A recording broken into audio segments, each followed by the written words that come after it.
I am Inspector, and I solved mystery. Welcome to my new case. It was one of those October afternoons when the light clings to the stone, reluctant to let go, and every sound in Oxford seems slightly muffled. The click of shoes on the quad, the faint rattle of bicycle chains, the bells of Magdalen softened by the damp air. I remember standing beneath the arch of Lonsdale College, watching a procession of umbrellas cross the courtyard like a line of migrating birds. Rain in Oxford was never a deterrent to ceremony. It merely gave it texture, a kind of weary dignity. Dr. Alan Frobisher was giving what he'd called, with faint theatricality, his final lecture. I hadn't come to hear it, of course. Detectives are rarely welcome in lecture halls unless they're looking for someone. But I'd been called later that day, when the applause had faded, when the curtains had already drawn shut around a quiet death. Still, I would hear much about that lecture in the days to come. The students had said it was about truth, or the futility of it. A curious theme, though not an uncommon one among men who suspect they've long outlived their purpose. I arrived at his rooms as the porter was fussing with the key, muttering about the stiffness of old locks and colder hands. The college smelled of dust and varnished staircases, the kind of place that preserves its secrets in the scent of old wood. The body was slumped at the desk, a glass of claret untouched beside one hand, a sheet of writing paper under the other. Even before the doctor confirmed it, I sensed that Frobisher was quite beyond recall. His stillness too deliberate, his posture too composed. Lewis hovered near the doorway, awkward as ever in such surroundings. He had an instinctive dislike for these old colleges. All that ceremony and silence, the unspoken rules that valued decorum above truth. He asked me if it looked like natural causes. I said it probably did, which in my experience usually meant it wasn't. The letter on the desk was addressed simply to E.C., the writing neat, almost prim, though the ink at one corner had run slightly, as if brushed by a careless tear or a deliberate finger. I read only the first line before folding it back. There are times when intrusion feels indecent, even for a policeman. The signature, though, was curious. It was unfinished. Merely A, followed by a dash, then nothing. There was, too, the curious matter of the untouched glass. I've often thought that people drink with intent, even in solitude. The act carries purpose. Defiance, reflection, sometimes despair. But the wine beside him was perfectly still, dark and unmoving, as though waiting for someone else. A gesture, perhaps, or a meeting interrupted. Lewis found the porter again and asked who might have seen the deceased last. The man hesitated, a lifetime of college discretion warring with the sudden excitement of being involved in something official. He finally said that Dr. Frobisher had dined alone, returned to his rooms, and requested not to be disturbed. But his tone lacked conviction. Oxford porters are trained in understatement, and this one's was exquisite. I stepped closer to the desk and noticed a small scrap of paper on the floor, caught beneath the leg of the chair. Torn, crumpled, but still legible in part. A crossword grid, half completed. One clue solved, silent agreement. 6, with the answer written in a precise, deliberate hand. A chord. It seemed trivial then, the sort of diversion any man of letters might indulge before bed. Yet I have learned that in Oxford, trivia is often the disguise of tragedy. The physician, young, nervous, too cleanly shaven, pronounced it a heart attack, possibly stress-induced. He spoke as though hoping I would take his word and leave. I didn't. The rain began again, trickling down the window panes in thin silver threads. It felt as though the whole college were exhaling, a slow, collective sigh of relief. Death, when polite and tidy, rarely causes disruption. Sir Alister Gaughan, the master, arrived shortly after. His voice had the easy command of a man long accustomed to chairing committees. He expressed his condolences with the precision of a formal letter and hinted delicately that the late Dr. Frobisher had been unwell for some time. A brilliant scholar, yes, but troubled. There had been, he hesitated, an unfortunate affair some years ago. He declined to elaborate. The phrase lingered in the air like a closed door. When the stretcher was brought, I stood aside, watching as they covered the body.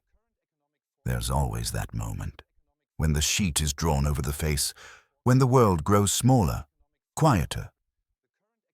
The rain outside seemed to lessen. I heard the faint scrape of the porter's key turning in the lock once more, sealing the room like a tomb. As Lewis and I stepped out into the quad, I looked back at the window, the dim light behind the curtains, the faint outline of a desk against the glow. Something in that stillness disturbed me. Perhaps it was the letter unfinished, or the glass untouched, or the word accord written with such calm finality. I've never believed that death, even natural death, is simple. It leaves behind echoes, half-phrases, fragments of thought. And that night, as the bells began to sound across the rain, I found myself thinking that Dr. Alan Frobisher had not merely died.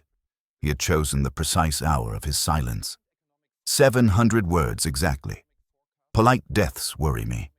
A man sits where he always sits, in rooms that smell of paper and polish, and slips away with the courtesy of a well-bred apology. When Lewis and I came back to Lonsdale, the rain had burnished the quad until it held the sky in darker miniature. The porter, Hales, stood beneath the arch with his keys and his profession of discretion.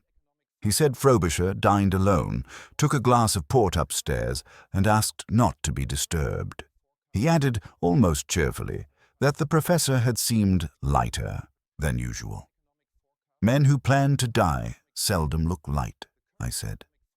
Hales examined the flagstones and allowed Oxford's usual rebuttal. Silence. The study preserved its owner's habits, like a scent. Books in cautious ranks, correspondence squared. The glass of claret by the blotter had not been touched.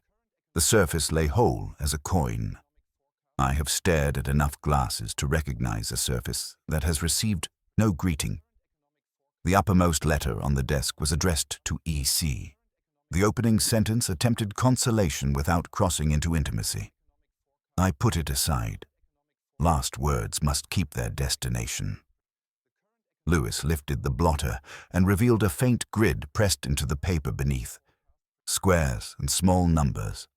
The ghost of a crossword.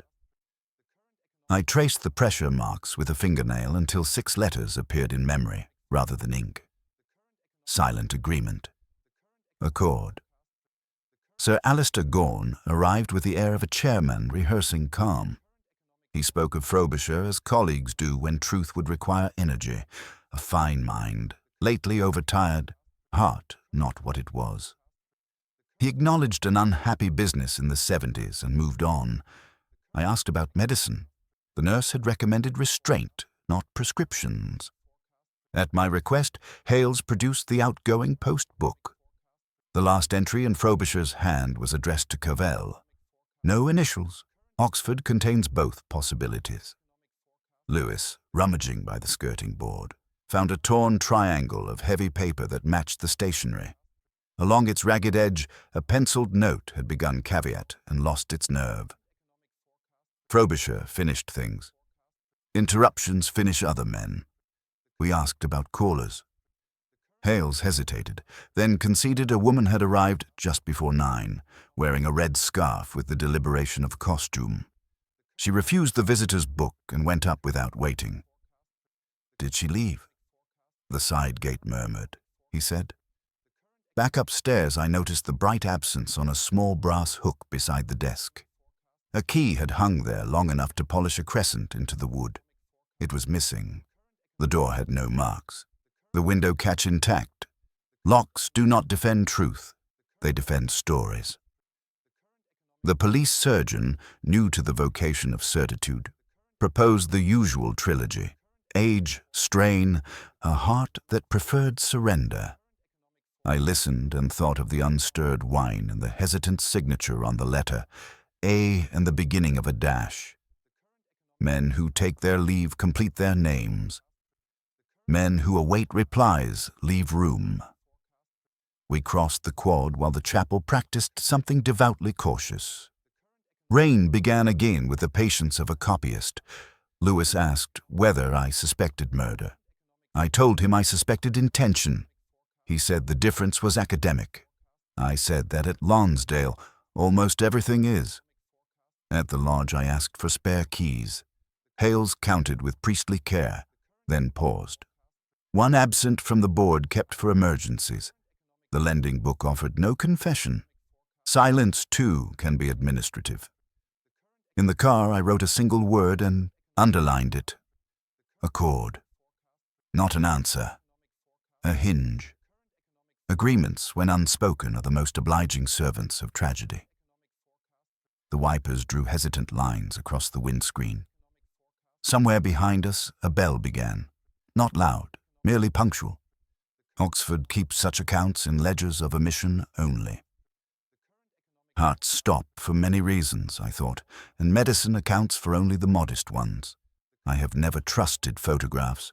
They are too certain of themselves, too pleased with the trick of arresting time. Frobisher kept one above his desk, 3 figures on a summer lawn, all of them glancing toward whoever had said now. He was younger there, hair unrepentant, smiling with the tentative boldness of a man lending his face to posterity. To his right, a narrow-shouldered man leaned in, as if practiced in offering support no one quite requested. Between them stood a woman with her cheek half in shade, as though the light had briefly forgotten her name.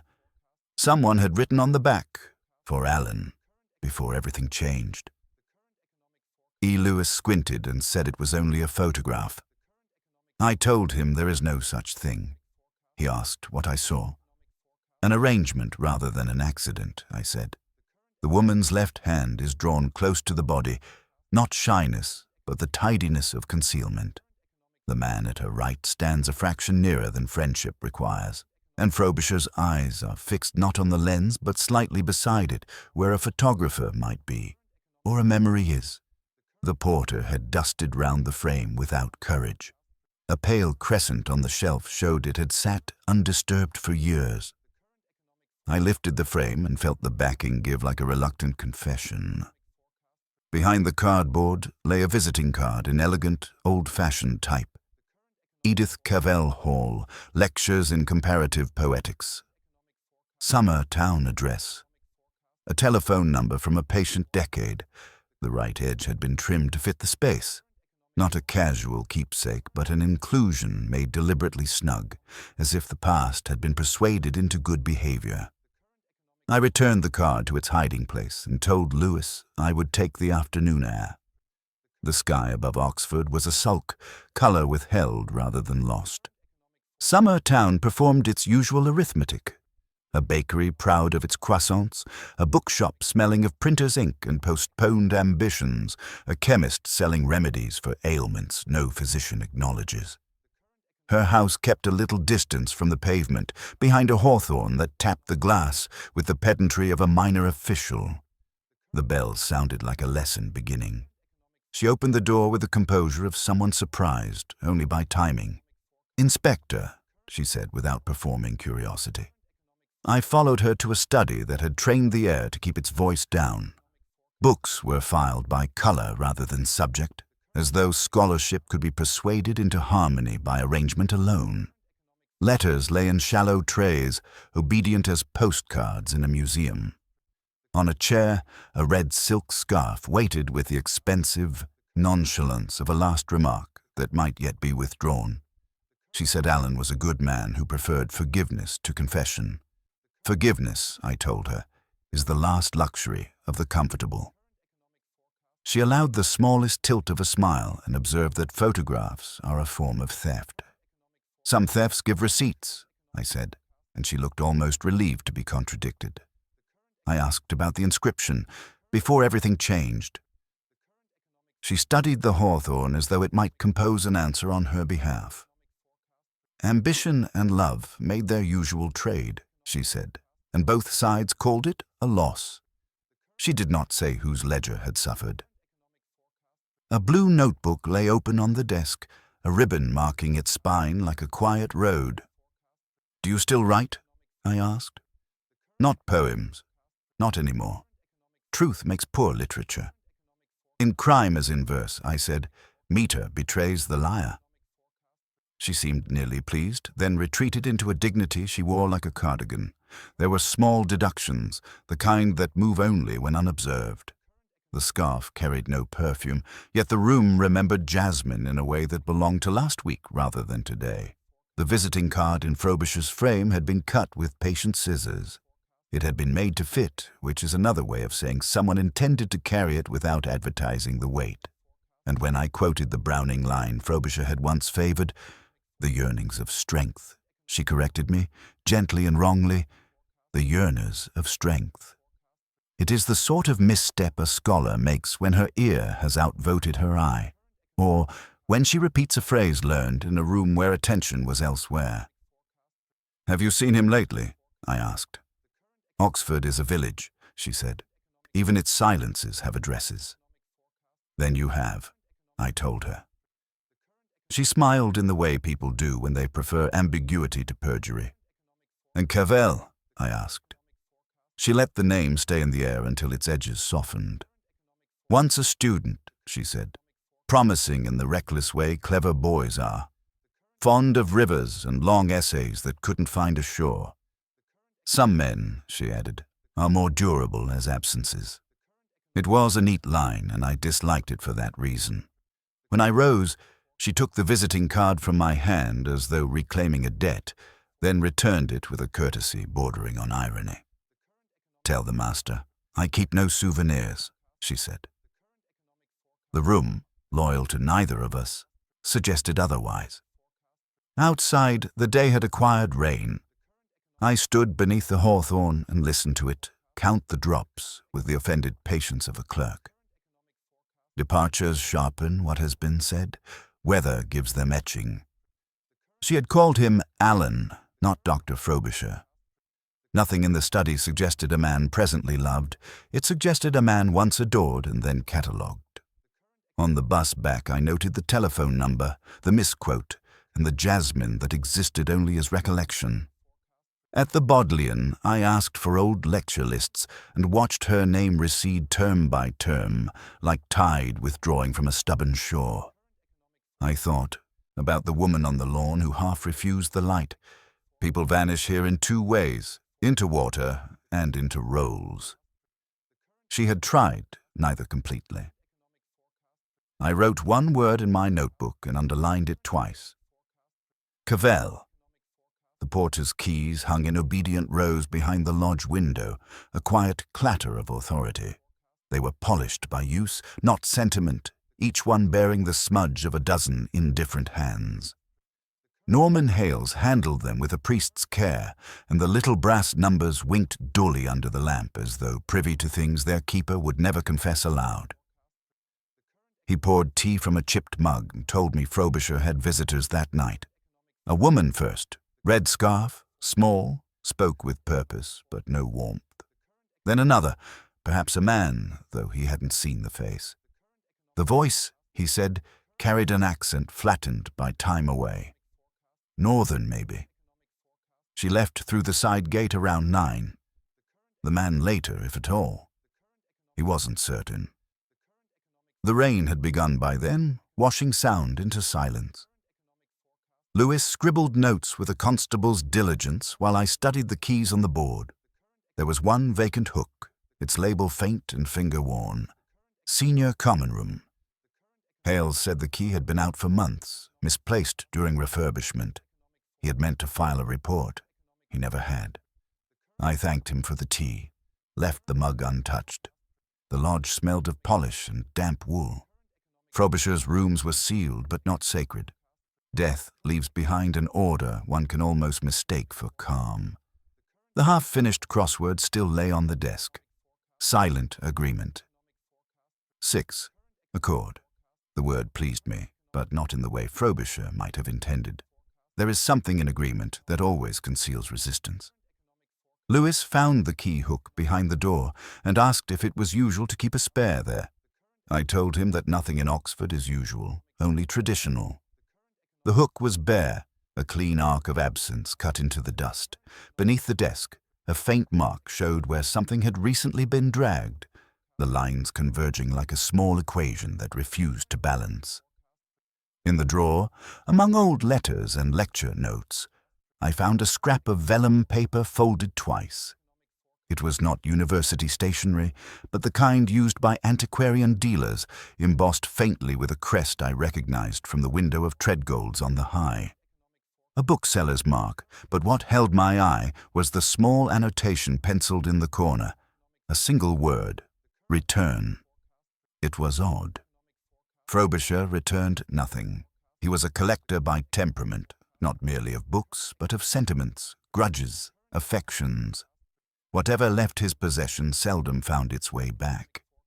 Lewis asked if the word might refer to the missing volume the bursar had mentioned, that first edition of the Golden Bough. I didn't answer. Some deductions require silence to take root. We walked across the quad again. Dusk had turned the windows to mirrors. In them the college appeared to be watching itself. Hales was locking up the gate. I asked him if he remembered a woman visiting Frobisher before, the one in the red scarf. He nodded, slowly, as if memory were a heavy drawer to pull open. She came on Thursdays, sometimes Fridays. Never stayed long, always the same time, and always through the side gate. He jingled the keys absently while speaking, and I noticed one of them, larger than the rest, brass rubbed pale with use, bore a faint engraving. SCR. The key, he'd said, was missing. When I pointed it out, his hand hesitated, then tightened. Must have been returned this morning, he said. Strange. I hadn't noticed. I said nothing. In my pocket, the scrap of vellum felt warm, as if it had been handled recently.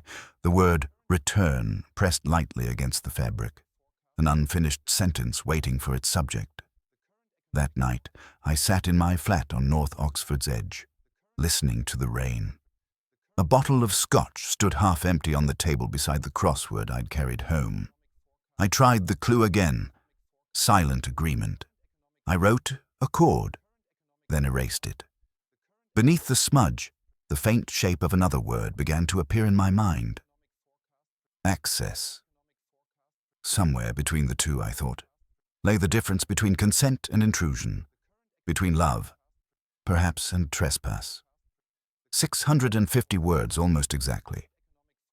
Rain remembers what we say to it. The morning after Frobisher's departure, Oxford woke under a paper-thin drizzle. The river wore its patience like a shawl. Lewis telephoned from the towpath with the subdued pride of a man who has found what should not be there. A scarf, he said. Red. Silk. It lay among reeds like an accusation that had practiced its phrasing. The color was indecent against the grey water. The fabric kept the memory of a knot tied, untied, tied again. I lifted it with 2 fingers, and the gentlest hint of jasmine rose. Not vanity so much as persistence that belonged elsewhere. Summertown returned. The hawthorn tapping Edith Cavell Hall's window, the room that had trained air to behave. Back at Lonsdale, the pathologist spoke with the accuracy of someone who believes numbers clean the world. No infarction, he said, relieved to have found a word that excluded sentiment. Digitalis, modest but sufficient. In the claret. Untouched, then in something that forgives scrutiny. The onset, he admitted, would have been unhurried, almost courteous. Death taking its hat before it took its leave.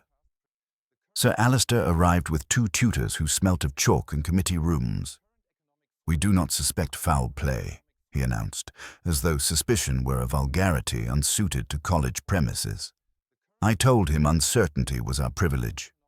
I asked who held digoxin on site, the infirmary, for arrhythmias and other sudden reputations. I placed the scarf on Frobisher's desk, Red behaves theatrically under a library lamp. It requests audience rather than light. Hales watched from the doorway and admitted the Thursday visitor wore such a thing. Sometimes Friday, never long. She passed through the side gate as if it recognized her. A sculler had noticed a woman by the boathouse the previous evening, quick, umbrella-less, certain of her map. Umbrellas, I observed, belong chiefly to the undecided. When I rang Edith, she did not waste breath on innocence. "The scarf is mine," she said, "and was stolen 2 days ago." She preferred the passive voice for the parts of life that bruise. Who steals silk in a city full of second-hand tweed? Old pupils, perhaps. Affection is thrifty. I quoted Browning, The Yearnings of Strength, and she supplied the misquote with poise. One does not misremember a poet by accident. One repeats a version learned where attention was elsewhere. Some deductions arrive like rain, everywhere at once. Others stand at a window and refuse to be hurried. Jasmine belonged to her house, not the river. The knot suggested rehearsal, not panic. Along one edge, I felt a faint grit. Stone dust of the sort that gathers on chapel steps and library sills. And the weft tugged into a small ruck, the mark a ring leaves when it worries fabric. In the photograph on Frobisher's shelf, the woman half in shadow wore a ring. Frobisher did not. Lewis asked if the scarf had been brought as a signal. "Signals require grammar," I told him. "Both sides must agree on the alphabet." He suggested misdirection, a murderer's convenience. Murderers prefer nearness. They select what is already within reach and call it thought. The infirmary ledger recorded withdrawals with the fidelity of a parish register. Each line behaved. Each initial congratulated itself. Yet a page had been lifted and replaced carelessly. The stitches of the binding refused to lie down. The date visible before the gap proposed the evening of the lecture. Hales swore the cupboard was locked. "Keys," I reminded him, "are moral only in fiction."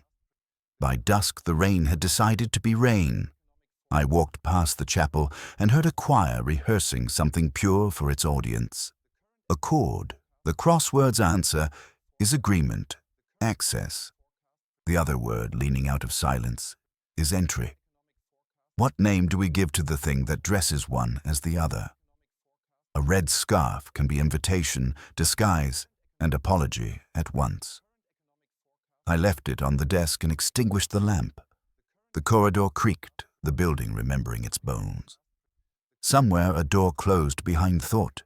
Outside, rain wrote small corrections across the stones, and Oxford kept its careful hush tonight. There are years that never end.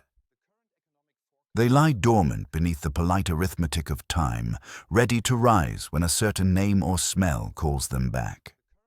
1978 was one of those years, and though I was not there to see it, I felt its residue on every stone of Lonsdale. The place carried silence differently after that date, like a man who has learned the cost of honesty. Lewis had spent the morning among the archives, muttering at the handwriting of dead clerks. He arrived at my flat, with a stack of photocopies, smelling faintly of damp paper and institutional dust. He said he had found something. College minutes, disciplinary proceedings, fragments of a scandal half remembered even by the gossips. I told him to sit, though neither of us would. The story, such as it was, had the academic precision of tragedy. In 1978, Frobisher and a postgraduate named Edward Cavell had been caught in a question of authorship, an unpublished paper on classical irony, written by one, presented by another. It had been hushed up naturally. The college preferred embarrassment to justice, and the boy, promising, unstable, inconveniently brilliant, disappeared into the Thames. They called it misadventure. I've never liked that word. It makes deliberate acts sound like administrative errors. Lewis read from a typed note. "It is the opinion of the committee that no further action be taken." He looked up, waiting for me to share his indignation. I said the phrase was perfect. The bureaucracy of sin. Frobisher was spared. Cavell drowned. Oxford resumed its term. At the Bodleian, I asked for Frobisher's borrowing records. The librarian, a woman of quiet subversion, fetched a ledger the size of a tombstone. Her fingers traced the columns as though reading Braille. There it was. The Golden Bough, borrowed February 1978, returned never. A faint annotation in pencil beside the title, Marginalia Extensive. Scholars who write in other people's books are rarely guilty of only that. I turned the pages, noting the faint pressure of handwriting beneath the newer entries, names fading beneath repetition. Cavell's signature appeared twice, months apart, written in the same eager slant. The last date matched the week before his death. Frobisher had borrowed the same book days later. I thought of the clue in the crossword. Silent agreement. 6. Accord. A word that binds opposites in polite deceit. The librarian said she remembered Frobisher. He was courteous, exacting, and incapable of returning anything. I asked about Cavell. She frowned slightly, a crease of recollection. He quoted Latin as though it were apology, she said, and laughed too quickly after silence. I thanked her, though I already knew what I had come to find. Not fact, but feeling. The archives can offer the shape of a truth, never its temperature. Outside, the air was sharp enough to keep thought honest. The city was beginning its evening transformation. Gowns crossing Broad Street, bicycles murmuring against the wet cobbles. I paused by the river, imagining the way Cavell might have entered it. Deliberate, resigned, or merely curious about the difference between surrender and escape. Men like him often believed that drowning meant clarity. Back at the station, Lewis reported that Frobisher's correspondence from the period had vanished from his college files. Missing, not destroyed. The bursar's handwriting on the catalogue entry had been amended. Same ink, different hand. Someone had made absence look official. I asked Lewis if he believed Cavell had written that paper. He said it seemed likely. I said likelihood is cowardice in disguise. The truth is rarely polite enough to be probable. He stared at me for a moment before muttering something about my need for poetry in crime. Perhaps he was right. But I have always thought that murder, like verse, depends less on motive than on rhythm. The slow, inevitable cadence of guilt returning to its origin. Later, in the half-light of my room, I opened the old photograph again.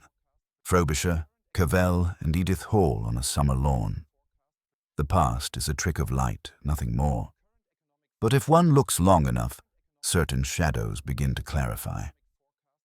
The younger man's hand rested behind Edith's shoulder, not quite touching, and Frobisher, even then, was looking away, toward the river, perhaps, or toward the year that would never quite end. 650 words. Give or take the ones I can't forget. The manuscript arrived in a padded envelope that smelt of adhesive and worry. Lewis set it on my desk with the caution reserved for sleeping animals. Frobisher's memoir, he said. A pre-publication copy. The title attempted humility. Fragments of a scholar's life. I read slowly, letting sentences cool. Frobisher recalled rooms that forgot their clocks, dinners that trained argument into courtesy, the river rehearsing forgiveness. Near the end, he wrote of a theft of mind, not of money. An editor had underlined it. I traced the phrase and felt a confession that refused the threshold. What unsettled me first was not what he said, but how his hand behaved in the reproduced notebooks. A scholar's writing is a gate, the looped R like a hook, the dash impatient and too long. In Frobisher's letters, the R descends greedily. In the facsimiles, it stands corrected. I compared 3 specimens and felt that inward click which is not proof, only pressure. Printer's tidy, said Lewis. Perhaps, I told him. Or perhaps the past had been dressed for admiration. Fetch the prize essays Frobisher judged in the late 70s. Paper keeps temperament better than memory does. While he was gone, I reread a line the memoir repeated. The room grew silent when he entered. In one chapter, the pronoun meant a supervisor, elsewhere a benefactor. Later, an examiner softened into an initial. Silence arrives often in Oxford. Rooms rarely fall quiet for the same man across 3 decades. Repetition is self-myth's disguise. Lewis returned with a folder smelling of cardboard. Marginalia marched along the pages, impatient, stringy, fond of the long dash. In the facsimiles, the dash was curtailed, house-trained. I thought of Edith Cavell Hall's confident misquote of Browning, the kind of wrongness learned when attention was elsewhere. A paragraph kept calling me back. Frobisher admiring a student whose brilliance unsettled tutors. He writes like rain, the note claimed, meaning he arrives everywhere at once. It was the compliment a careful man gives when he wants absolution in advance. The paragraph ended with that refrain. The room grew silent when he entered. Carve a sentence often enough, and it begins to look like history. At the Bodleian, the imaging desk indulged us in magnification. Beneath the strokes of the reproduced handwriting lay a faint lattice, as if lines had been traced over print. The past had been copied back in, smoother, safer, a forgery of memory rather than of ink. We left into drizzle. At Lonsdale, Hales asked whether the book explained anything.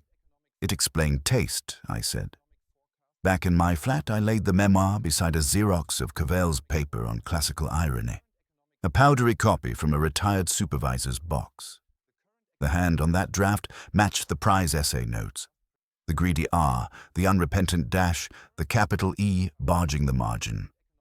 Whatever the facsimiles displayed, it was not Frobisher's marginal voice.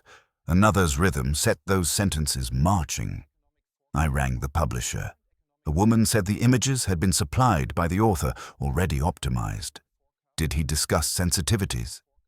Memoirs of academics require diplomacy, she said, and added that the phrase "the room grew silent when he entered" was iconic.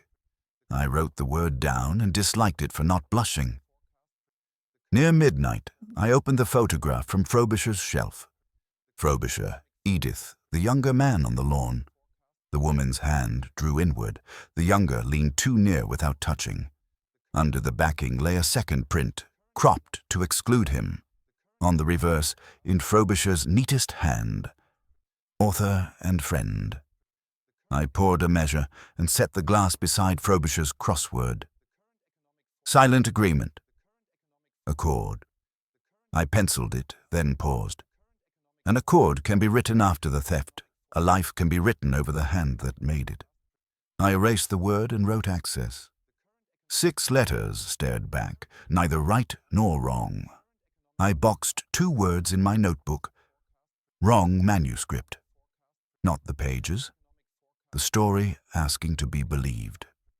If memory has been edited to flatter courage, what else in this college has been groomed for company? Rain gathered on the roof, and a silence that belonged to one man continued its migration into another. The porter remembered him as a shape more than a man. Raincoat, collar up, the hour uncertain. He said the figure had paused at the gate, glanced toward the chapel as if listening for permission, then vanished into the dark. I've learned to distrust vanishings. Oxford makes them too easy. Lewis and I walked the path later that afternoon. The stones were slick and well-behaved, the kind that swallow sound. A pigeon dozed beneath the arch. No mystery survives long enough here without decorum. The porter, when pressed, added a detail so small he almost forgot it. Northern voice, though softened by time. I could hear it even then. Vowels weathered but deliberate. Not a stranger's accent, but one that had left and returned reluctantly. We traced the description to Edmund Clay, a former pupil of Frobisher's, turned translator, a man who had once written sonnets about silence. The name was familiar from a dusty alumni register. Lewis found his address in Jericho, the sort of street that remembered boats more than books. The house was narrow, half collapsed into itself, smelling faintly of damp wool and unposted letters. He opened the door without surprise, as if he'd been expecting me for decades. The face had the erosion of both guilt and scholarship, features blurred by too many years spent explaining rather than denying. When I told him why I'd come, he didn't feign ignorance. He said the name Frobisher, like a man rehearsing a confession to an empty church. We sat in a room where every surface carried the exhaustion of translation. Books leaned into one another for comfort. A typewriter sulked under a scarf. He spoke of letters, long exchanges over trivialities, health, weather, philosophy, but always with an undertone of apology.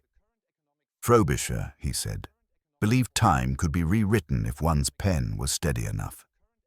I asked what he wanted rewritten. Clay looked toward the window, where rain turned the glass to gauze. Some debts, he murmured, aren't financial.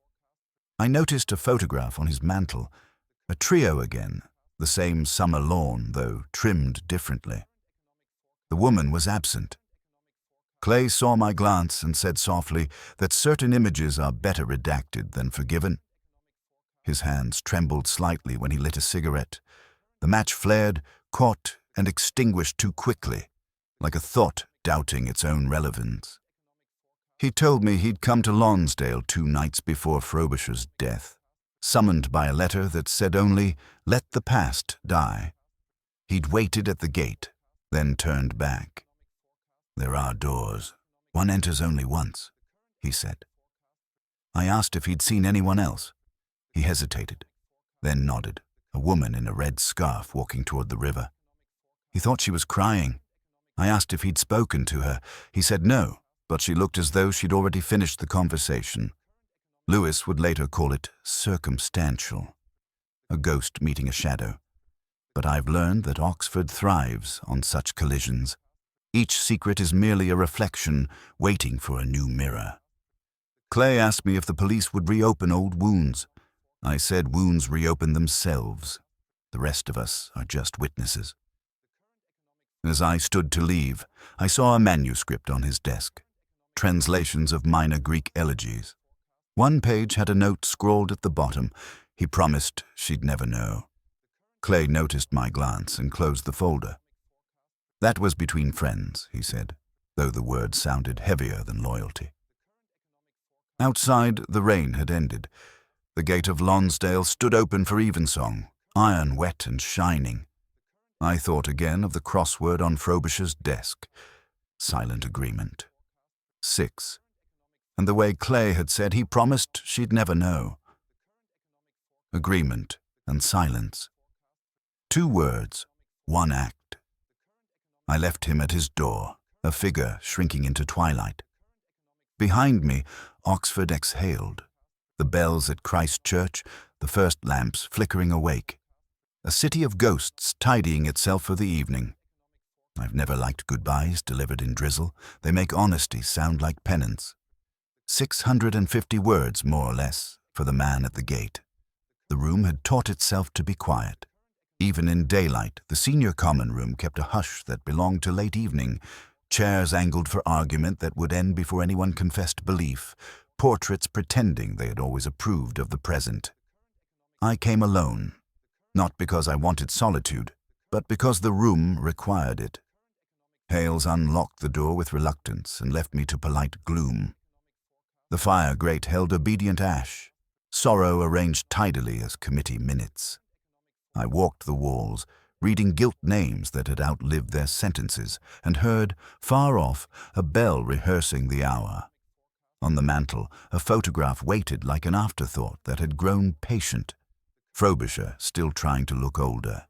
Edith with her cheek offering shadow. The younger man angled a fraction too near. I lifted the frame and felt the backing surrender. The visiting card lay inside, as before. Yet behind it, a thin glint interrupted the cardboard. Brass with ideas of its own. A key slid into my palm like a coin finding luck. Small, old-fashioned, its teeth bright where they had met resistance. I looked past the shelves and saw a cupboard set into paneling so confident it refused attention. The lock accepted the key with the grateful click of arguments concluded. Air met me that had not been aired. Inside, a ledger, a packet of letters tied with cotton, a folded manuscript kept with the fastidiousness of regret. The ledger's crest made a modest apology. The letters smelled of winter and library. The manuscript did not flirt. Irony and the pact. The hand across the cover betrayed itself with the greedy R and the unrepentant dash. Beneath the signature, another name appeared, crowded into a corner with arrogance of witness. I stood a while and didn't pretend otherwise. Some truths are courteous. They wait until you have sat down. I didn't sit. The ledger's minutes, written in a temperate voice, recorded an accord signed to avoid scandal. No further action. Several names permitted themselves to be abbreviated. One was not. EC was nowhere. Edward Cavell was present and then grammatically removed. The passive did the heavy lifting. It usually does. The letters kept to softer weapons.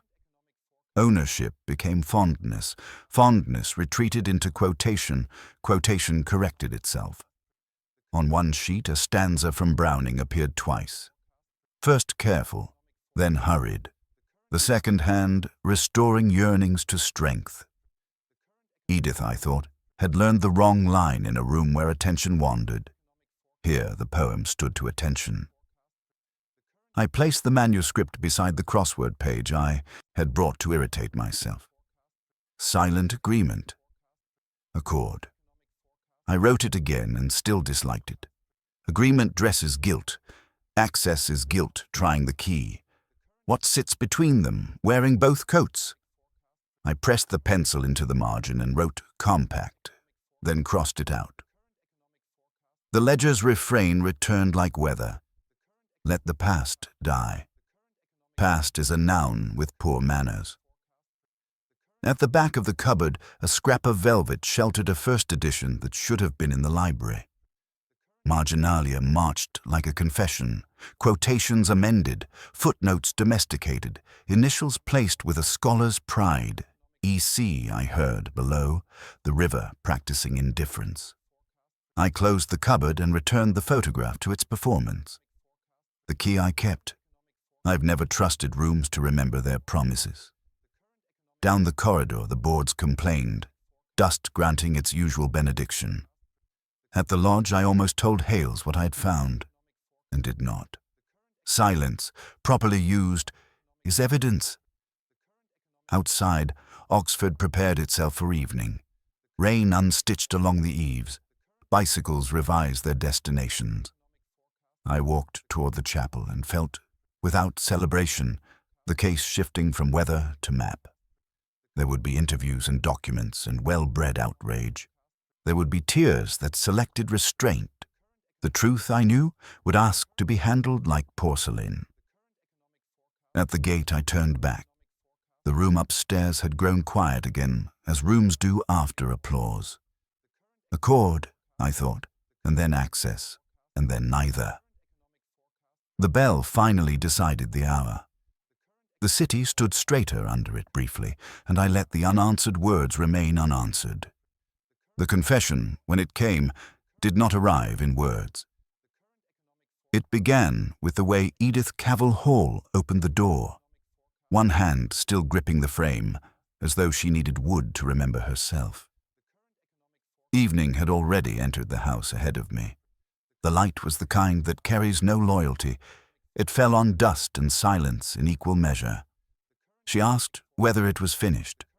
The investigation, the guessing, the grief disguised as curiosity. I said nothing. Silence, when chosen well, can do the questioning for you. Her sitting room was smaller than I remembered, or perhaps she had grown larger within it. The air smelt of ink and jasmine, the ghost of that red scarf folded neatly on the arm of a chair.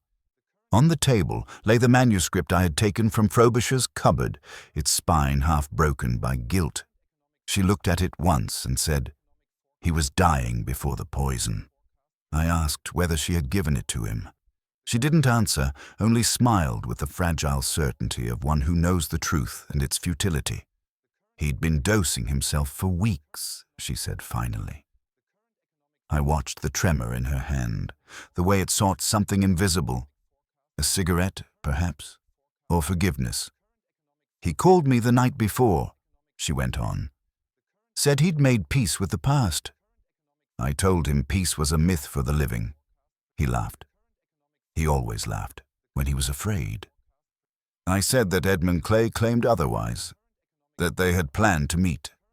Her gaze flickered, quick and sharp. "He was my brother," she said. Her voice faltered at the edge of that word. He'd waited too long for recognition, and when it finally came, it belonged to another man. The confession unfolded without architecture, a slow release of oxygen from a sealed room. Frobisher had published the manuscript that Edmund, had written. The college had called it misunderstanding, then collaboration, then accident. The world had applauded, and one life had slipped into the river unnoticed. She had forgiven neither man. I asked whether she had gone to him that final night. She nodded once. He'd asked me to look at the revisions, to tell him if they were honest. They weren't. He'd written an ending in which guilt redeems itself. I told him it never does. When I left, the glass of claret was already poured. Her eyes moved to the window. Rain was falling, thin and persistent. The Oxford variety that hides intention behind routine. "You believe he meant to die?" I said. She turned back, and for a moment her face softened into something unbearably human. "I believe he couldn't bear to live in a world where truth had become gratitude," she said. On the mantel was the photograph. The same summer lawn, the same 3 faces, but cropped now to 2. I saw where the younger man had been cut away. She caught my glance and whispered, "He'd rather be missing than misremembered." There was a pause then, long enough for the evening to find its shape. I noticed her misquote again, the line from Browning, "the yearners of strength." She repeated it now, absently, almost fondly. The poet had written yearnings, not yearners. It struck me then that her version was truer. The yearning had become the person. The desire outlived the deed. When I left, she handed me the scarf. Folded, clean, scentless. "A souvenir," she said, "or an apology." I told her I preferred to think of it as neither. Outside, the streets were emptying. College lights glowed like stubborn confessions, refusing darkness. Somewhere, a choir rehearsed something calm enough to sound eternal. I walked until the rain became part of me, until Oxford dissolved into its own reflection. Back in my flat, I poured a measure of whiskey and wrote a final word beside the crossword clue that had started it all. Silent agreement, accord. Then, beneath it, another. Mercy. I don't know which answer he chose. Perhaps both. 650 words, give or take the weight of silence between them. The King's Arms held the evening the way an old library holds warmth, imperfectly, yet with a certain memory of purpose. I took my corner and ordered claret because the day had asked for something that looked like certainty. It arrived with the self-respect of good glassware. Stem clear, bowl thin, color grown from somewhere patient. I did not drink immediately. I let it wait, beside the crossword page folded in my pocket, the clue scowling up from an old decision. Silent agreement. I'd written accord, then access, then late and unhelpful. Mercy. Lewis came in with rain on his cuffs, and a politeness he reserves for rooms he thinks I prefer. He asked if the paperwork would say suicide. I told him paperwork enjoys categories because they behave. He asked if I believed Edith's version. The dosing. The long rehearsal, the clean glass beside a letter that forgot how to end a name. I said, belief, like claret, benefits from breathing, and he smiled the way men do when patience feels like evasion. He spread a receipt on the table, Treadgold's, antiquarian, vellum and discretion, and tapped the penciled word return that had ridden in my pocket for days. They logged the first edition reclaimed this afternoon, he said. No signature, a messenger, damp and anonymous. He asked if I wanted to know which shelf had welcomed it home. I said libraries forgive faster than people. He shrugged, then said the bursar would sleep better. I told him sleeping better is the oldest red herring in Oxford. There is a pleasure only pedants know, the ring a glass leaves when it worries the paper underneath.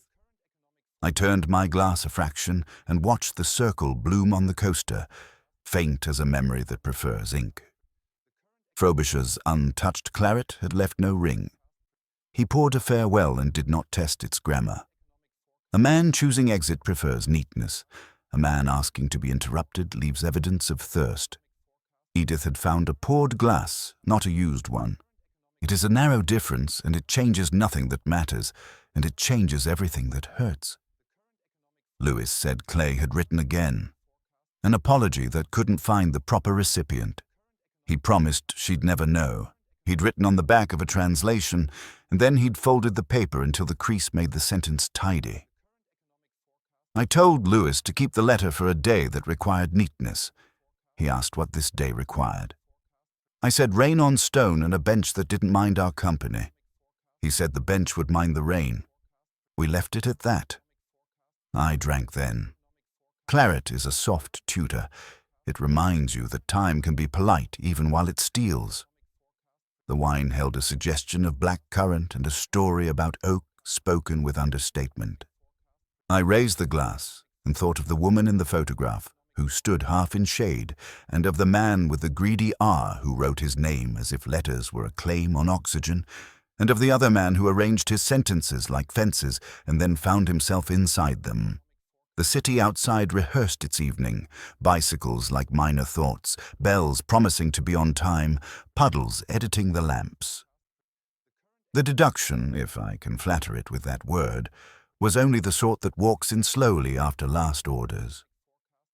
Jasmine that clung to a scarf, but not to a room, meant the fabric had married water more recently than it had married skin. The ledger, page lifted and clumsily replaced, meant someone had learned discretion late. The key bright on its teeth meant it had found new labor just before it found my hand. The memoir's handwriting corrected into elegance meant a last vanity. Little things bowing toward one another until they formed a sentence no one had volunteered to speak. Lewis rose, muttered something about early meetings that would not begin early, and left me the receipt as if it were a bookmark for guilt. I folded it into the crossword and felt the paper accept company.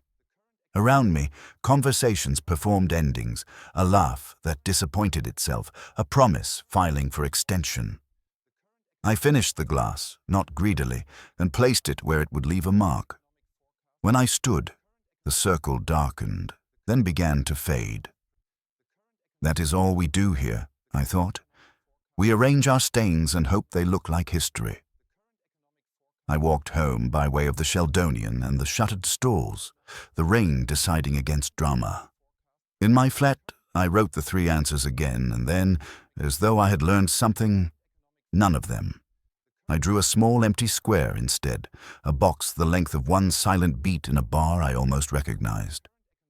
If there is a word for what kept Frobisher's hand from finishing its name, I have not learned it. If there is another for what Edith chose to keep, it will not fit the grid.